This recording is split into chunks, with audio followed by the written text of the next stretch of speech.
Welcome into the Fantasy Football Forge. My name is Steve, and it is time for the Week 14 rankings. We're going to do the quarterbacks and the tight ends in this video. Later on today, the probably wide receivers will come out, and then tomorrow morning, the running backs will come out. You can find all of my rankings up on the website, www.theFFForge.com. Link down in the description, or you can also see the domain up ahead of me a little ways on the screen to find those. Those will all be up for every position. Should be up by the end of today on Wednesday. If not, then expect the Thursday morning video to get delayed by a little bit. Before we get into the rankings, we will look back at how I did last week for my loves, my fades for each of the quarterback and the tight end positions, as well as how I did with my DFS buys of the week from last week. And you can find my DFS buys and selections for week 14 at the end of this each position when I get through the quarterbacks, when I get through the tight ends. But we'll go through both of them right now for last week's performance. When it comes to how I did last week, I thought that you should spend up for Tua Tagovailoa at 7,900 DK bucks, and he came in 9th place, so he was not worth it. But other than that, I did pretty good with my other suggestions, pretty well. At a mid-priced option, I gave you Brock Purdy at 6,100 bucks. He finished second on the week, and in the bargain bin, I suggested Jake Browning. I wish I had taken my own advice here. He cost 5,100 DK bucks, and he finished 4th on the week. So he was one hell of a deal. And for my love, I gave you Sam Howell, who finished probably somewhere right around where I had him ranked, 10th on the week. And for my fade, I gave you Kyler Murray, who finished 18th on the week. So not so terrible there. Would like to see a little bit of a better performance from a love, but we'll take it. And at the tight end position, for my DFS buys, for a good buy, I gave you George Kittle at $6,200. He finished 7th on the week. Probably wasn't worth it. In the discount bin, however, I did get you a good deal with Evan Ingram at 4,500 DK bucks. I also said nothing wrong with Logan Thomas at $3,600, though, who was my love of the week. He finished 31st on the week in half PPR, probably worse for full PPR, which is what DK is. So that one didn't work out, but the primary one I gave you, Evan Ingram, worked out well. And then I did give you a contrarian play with Dalton Schultz, who did not end up playing, had a, I believe, hamstring injury. And last up for my fade, I gave you a Cade Otton, and that was one hell of a fade because he had a big fat goose egg on the week. Now let's get on to my quarterback projections.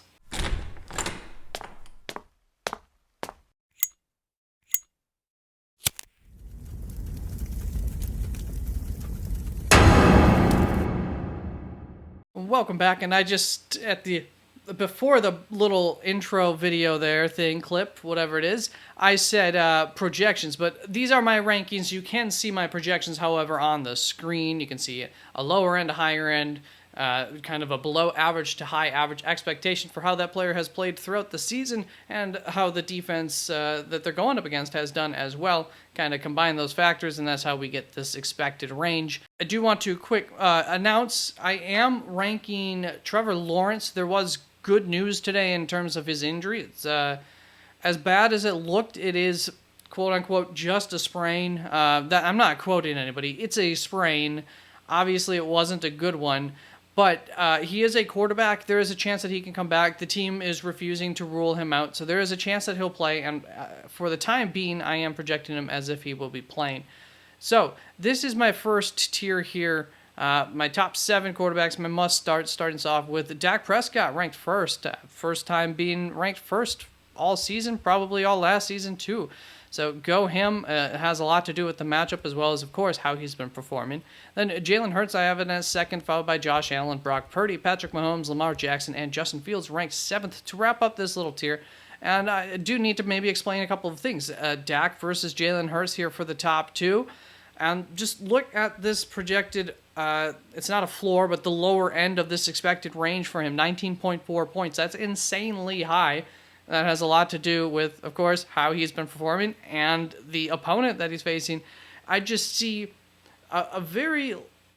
things are going to have to take an absolute turn for the worse for Prescott, this Dallas offense, and or this Philly defense just coming together out of nowhere in order for Dak to have a terrible game this week. The matchup Gage also likes Dak a little bit more here. Red is good, if you can't tell that by now. Blue is bad across the board here with what you're seeing. So that is why I end up having Dak Prescott over Jalen Hurts. And then Brock Purdy met Patrick Mahomes here too. They are tied for 5th best at the quarterback position on the season via my equalized value EV rankings, which is very close to what an average fantasy points per week ranking does, except it also looks at consistency, takes that into account, kind of compresses the data a little bit to be less subjective to huge games bloating an average fantasy points per game number. And when it comes to Brock Purdy going up against Seattle here, I'm going to trust him, and even maybe more so specifically his weapons this week against Seattle, more so than I'm going to trust Patrick Mahomes' weapons going up against Buffalo. That's all that comes down to. Not that KC, Buffalo doesn't have the potential to be a really high-scoring game, of course. And that's going to bring us on to this second tier here. 4 quarterbacks from my quarterback 8 to 11. Justin Herbert, Jordan Love, Tua Tagovailoa, and CJ Stroud there. And you could put these 4 in any order, and I really wouldn't be able to argue against it much. But let's just jump on down here to CJ Stroud. I mean, Justin Herbert going up against Denver have been a better defense than they started out the season as, quite a bit better as of late, so there is a little bit of concern there. That's why he misses out on being a must-start for me. Jordan Love, it's been great as of late. Got a pretty solid matchup here going up against the Giants. Tua Tagovailoa, you just worry about that upside every week because they get up to these big leads early. The running game works quite well most weeks. And sometimes, just like Jared Goff, a lot doesn't need to be done by Tua. And so that usually caps his upside, and you can see that in the projections there too in this matchup this week. But of course, the big surprise here, maybe, is CJ Stroud as a fade for me. Going up against the New York Jets, it's a stifling defense, and he is going to be down one of, if not his best weapon in Tank Dell, and he's coming off of a pretty poor performance overall last week. He, of course, did some great things throughout the game, but overall wasn't his best performance of the season. So I am just worried about CJ Stroud and the upside this week for him, and if he'll be able to overcome some of these obstacles that are in the way. It's asking a lot of this rookie, and he has come through and shown throughout the season. So what I am not telling you is to go out and take a pot shot at somebody that I have ranked lower than him. I'm just saying maybe how you can react to this, maybe if you are still going to be playing CJ Stroud, is if you have another close option or a close option between a couple of wide receivers, just maybe go for the guy who has a little bit of a higher ceiling, take a little bit of risk compared to the guy with the better floor between those two this week, expecting CJ Stroud to potentially have one of his worst games of the season. That'll bring us to this third tier, quarterbacks 12 through 14 in Russell Wilson, Josh Dobbs, and Jared Goff to round that little tier up. And for Russell Wilson, if there was ever a week to feel comfortable playing him, then it's got to be this week, going up against the Los Angeles Chargers. So he is a love for me this week because of who he's playing up against and because he has been pretty solid throughout this season. And that's just how it ended up being. Then Josh Dobbs here at quarterback 13. He's had some magnificent games, and he's had some poor games more recently. This should be his first game with Justin Jefferson, and I am banking on that helping him to bounce back after their bye week here against a surprisingly decent Las Vegas defense. So it's far from a guarantee as far as a bounce back here, but Justin Jefferson's going to be coming in healthy, and I think he's going to help Josh Dobbs quite a bit, give him a good target to go to. And at quarterback 14, Jared Goff here. Struggled up against Chicago just a few weeks ago, so that's, not a great sign there, but I'm not too concerned about that ultimately, even if you do feel like I have him ranked a little bit low. I'm actually optimistic about him this week, and it's because other than that, like, Chicago's been a great matchup for quarterbacks on the season, a very good one. The main question here will be whether the Chicago Bears defense can stifle this Detroit offense's rushing attack. Because if they can do that, which they might be able to, then Jared Goff is more in play here to have a bigger day, because then you'd expect him to be throwing more and a higher chance of those throws turning into touchdowns. And I think that ultimately Goff could have a monstrous day this week. So I am optimistic about him, but the projections are a little bit concerned about him. Wasn't a great outing last week, so I'm just being a little bit cautious with him. Let's move on to my fourth tier here, which consists of Jake Browning in at quarterback 15, followed by Gardner Minshew, Trevor Lawrence, Baker Mayfield, and Matt Stafford in at quarterback 19. And I think that there's optimism for all 5 of these guys this week. Jake Browning facing Indianapolis, not the worst matchup, not the best matchup, but he looked really good this last week. Gardner Minshew also looked good this last week, going up against Cincinnati. That is a good matchup. Trevor Lawrence going up against Cleveland. Maybe they're still a little bit banged up, but it is Trevor Lawrence anyways. But he's also going to be limited himself, so there is your concern and why he's not ranked higher this week. Baker Mayfield going up against Atlanta. It's a good matchup. I'm optimistic for Baker. Matt Stafford going up against Baltimore. Not a great matchup. I'm optimistic about Matt Stafford given how they played last week. And we follow that up with 5 guys who I'm more pessimistic about. And just like that first tier, this doesn't mean I'm fully pessimistic about all of them. Geno Smith, I am. He's going up against San Francisco. Did have a good week last week, but yeah, it hasn't been a good season overall in San Francisco. It's a tough matchup overall. Tommy DeVito going up against Green Bay. Another one of those matchups that's very limiting. Tommy still tends to project very well because in his short period of time playing, he's thrown quite a few touchdowns. But I'm not really expecting that to continue this week. Desmond Ridder going up against Tampa Bay. Solid matchup, but it's Desmond Ridder. Joe Flacco, this is where we start to get to a little bit of optimism here. Same with Jameis Winston, except the fact that he's going up against Carolina. It's been one of those matchups where teams are able to run a lot. Now, the question will be, is how much does Taysom Hill get on the field? And if so, more so as a runner, I would expect it to be, then, that's where they can take advantage of this Carolina rushing defense, which sucks. I think more so than Kamara can. So that would limit Jameis Winston, and that's my big concern for him. But also optimistic because it's Jameis Winston against Carolina. And, Joe Flacco going up against Jacksonville could be an upside matchup there. There's the rest of the rankings. Got everybody ranked there. You can see everything up on the website. Now for my DFS buys for Week 14. And I will be spending up for Dak. He is my number 1 ranked quarterback on the week, and he costs the 8th most on Fantasy Pros, or on DK at $7,400. At a mid-priced guy here, I think this is the 3rd week in a row that I'm going to be going with Brock Purdy again. He just still costs $6,500. He's been really good. Don't know why he keeps getting priced so low, but for the most part, he's been a value this season at the pricing that you can normally get him. Then in the bargain bin, we got Gardner Minshew at $5,400 and Baker Mayfield at $5,300. And both are good options if you're looking to save money at the quarterback position. In my opinion, they both have some upside going for them. So there you go.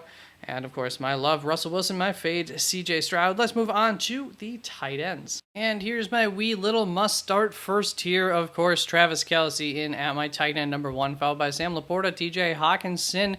Sam Laporta up ahead of T.J. Hawkinson, and here is why. Justin Jefferson, expecting him to return. If he does not, I would flip these.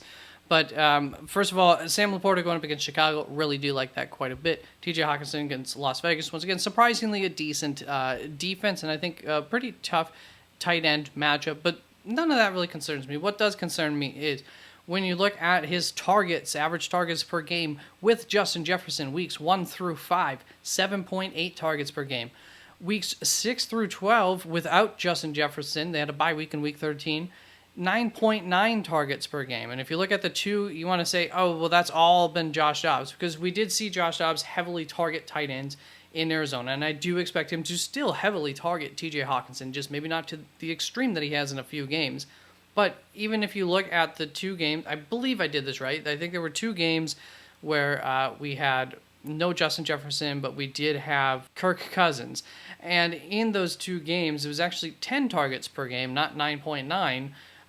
To TJ Hawkinson from Kirk Cousins. I'm expecting Justin Jefferson to take TJ Hawkinson down a notch. That brings us to our second tier at tight end 4 through tight end 8. We have George Kittle, Jake Ferguson, Dalton Kincaid, Taysom Hill, Cole Kmet, and as you can see, we will come across my fade and my love of the week. And I don't think I need to do much splaining for George Kittle or Jake Ferguson, given the matchup there against Philadelphia. But I do have Dalton Kincaid as a fade here, my tight end 6 on the week, and if Dawson Knox returns, he'll be slipping down further in my rankings. But regardless of that, it's a tough matchup going up against the Kansas City Chiefs, and not only is it a tough defensive matchup, but they also do well against tight ends. On average, tight end scores 7 fantasy points combined in half PPR scoring against Kansas City. So, not as optimistic as I might be in other matchups for Dalton Kincaid, and a little bit concerned that it could be a bust game for him. Then we have Taysom Hill at tight end number 7, and he would have been the love of the week for me if it weren't for the fact that I'm much higher on Cole Kmet than the ECR, so it made a little bit more sense to me to have Cole Kmet as the love of the week. ECR 13 currently for Cole Kmet. I have him ranked 8th. It's a pretty big separation, even if it doesn't sound like it, with five spots differing between the two. But in the past 2 weeks, I have been concerned about Taysom Hill because he was going up against good rushing defenses. And I think that was good, and it worked well 2 weeks ago. I think that was a good logic, I'm going to say. That was a weird sentence. Last week against Detroit, New Orleans, and Taysom Hill himself did get the better of this rushing defense. And on top of that, Taysom had a touchdown. So we did have a good week last week. But my logic this week goes to the opposite of that. Carolina absolutely sucks against the run. Plus, we have Derek Carr likely out. And I think it's a recipe for Taysom Hill to get good work, good opportunities, and a few big plays are definitely possible, as well as I think touchdowns are very likely against Carolina. Brings us to Cole Kmet, my love of the week. It's a plus tight end matchup. I expect this to be another shootout between Chicago and Detroit.